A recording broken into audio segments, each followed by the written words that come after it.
I think that everyone knows that in Europe you can travel really cheap, like flights are like 9 euros per flight or even cheaper sometimes. Today I'm gonna tell you everything about the algorithm of airlines as Ryanair, Wizz Air, what kind of other airlines do you have in Europe to travel cheap, and what to do if your flight was really cheap yesterday but today it's much more expensive. Let's start with the 7 tips. And tip number 1 is actually what kind of cheap airlines do you have in Europe except Ryanair and Wizz Air.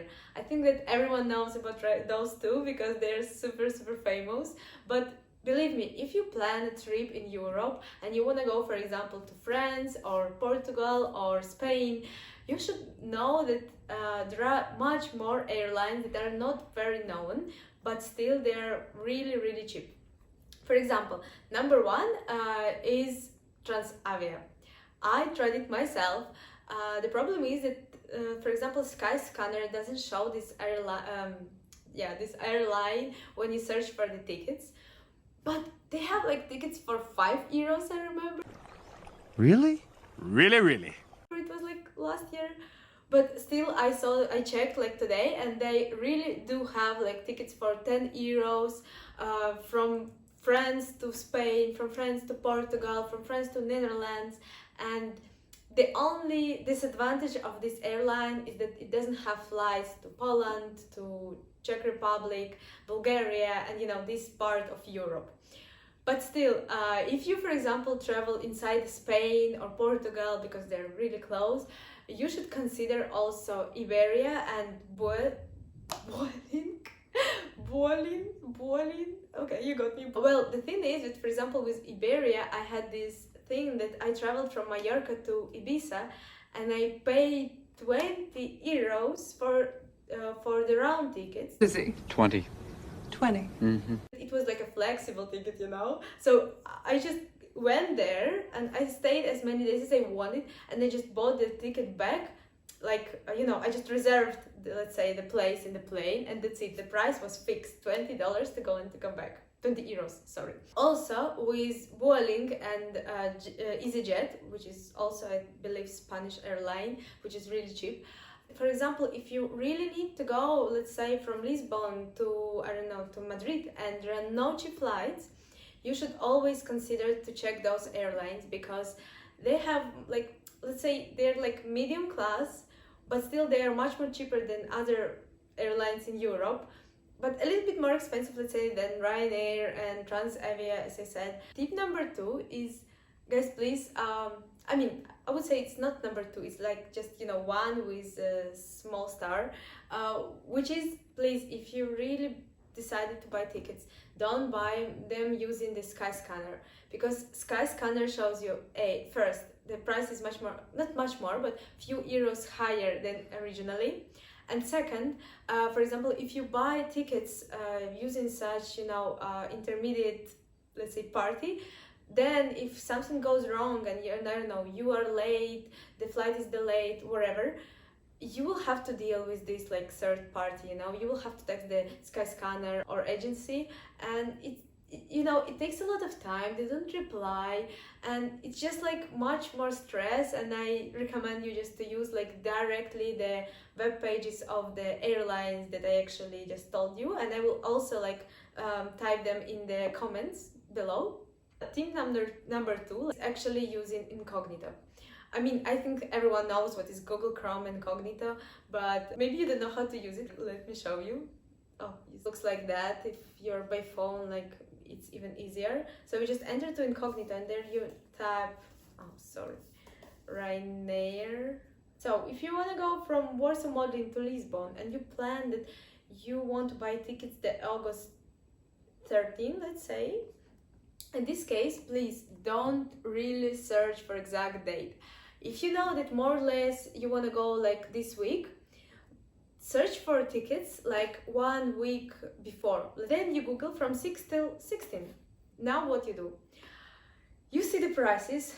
Oh my god, it's a lot. And you go and come back to the dates that are not really interesting to you. You're not really interested in those dates. But then you go just like to your date that you really want to go, you just do a screenshot and super fast move on. So why do you need to do that? That's actually because if you are searching for exact date, the Ryanair, all the algorithm of those web pages, they see that you spend for example more than a minute checking out one date, exact date you want to go. They see what dates you're searching for, so it remembers all your data. So next time you enter this web page, it may show you a higher price, because it will know that okay, this guy is really interested in the August 13. So next time I will show him not 20 euros but 25, let's say. Yeah, maybe 5 euros is not that much, but anyway, we want to buy the cheapest tickets now. Tip number 3 is actually those fares. You see, you have there value, regular, plus, flexi plus. Actually never traveled with plus or flexi plus. You always choose the value one. That's what I'm talking about. You see here, this is a small bag only, or this second cabin bag, a priority one. Well, everyone knows that it's much more convenient, let's say, to buy this priority option. But guys, remember that if you buy it right now, it's just a regular price.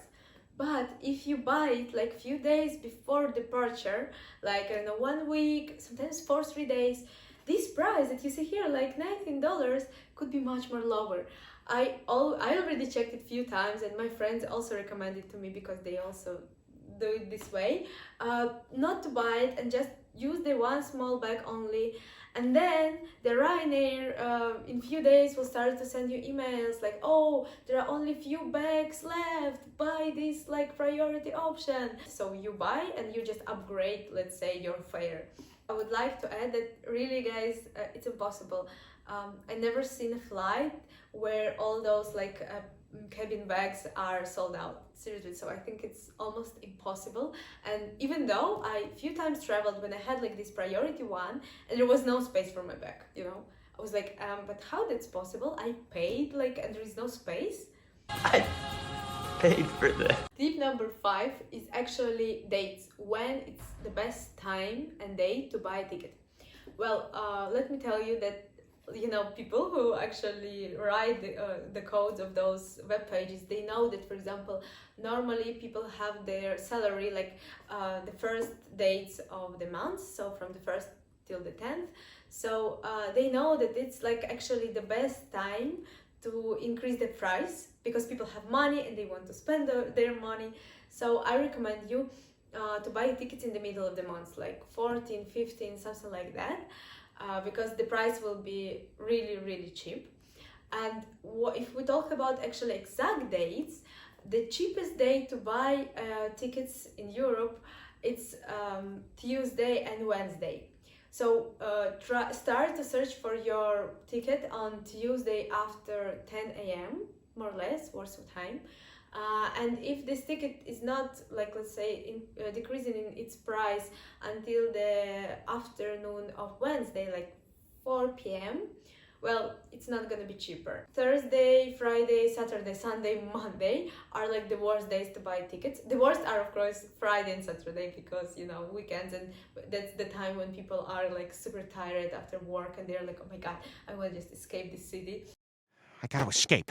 Remember, Tuesday, 2 p.m, I would say, you check your ticket. Number 6 is what to do if, let's say, you search for the flight, you found tickets, you want to buy them, you enter and the price changed. It's higher, I don't know, let's say 20 euros higher. You're oh my god, no, I don't have money, I'm super poor student in Poland, what to do? Well, in this case, I recommend you to download some, VPN app, or if you have VPN at work, you can try to use your work computer. Okay, I didn't say it, but just try to use VPN, because the algorithm already remembers your device, your IP number, your country where you searched for this ticket, and in 99% it worked for me to use the VPN and search for the same ticket, but from, for example, different computer. And the price was, as it was, for example, yesterday. So the price was much more lower than it shows to me from my phone, for me, without VPN. So I highly recommend you to try it. I mean, I don't tell you that it will work 100%, but for me it worked in 99%. So I feel like it's my, backup plan if everything fails. And the last one, tip number 7, it's about airports. Well, if you don't know, but in Europe, it's pretty common that capitals have like 2 airports, like Warsaw, Paris. In Belgium, what's the capital of Belgium? Oh my god, in Brussels, yeah, in Brussels. You have the airport in the city, and you have like a smaller, cheap, awful airport, like for example 40 or 60 kilometers from the city. So you can consider the change in those cities just because all flights from those airports are super cheap because the parking for the planes is cheaper than in the city, and it's very, very possible that you will find tickets for 9 euros per flight. So I listed them here, the names of those airports, and I also listed them in the comments for you to remember and to know which airport to choose when you are searching for flights. Guys, I hope that those advices really will help you, will work for you. Let me know if you know more, some tricks, tips for traveling in Europe, because it will be super beneficial for me as I'm student and I prefer cheap flights. List them in comments. I will be super, super, super grateful. And subscribe to my channel, and see you in the next video.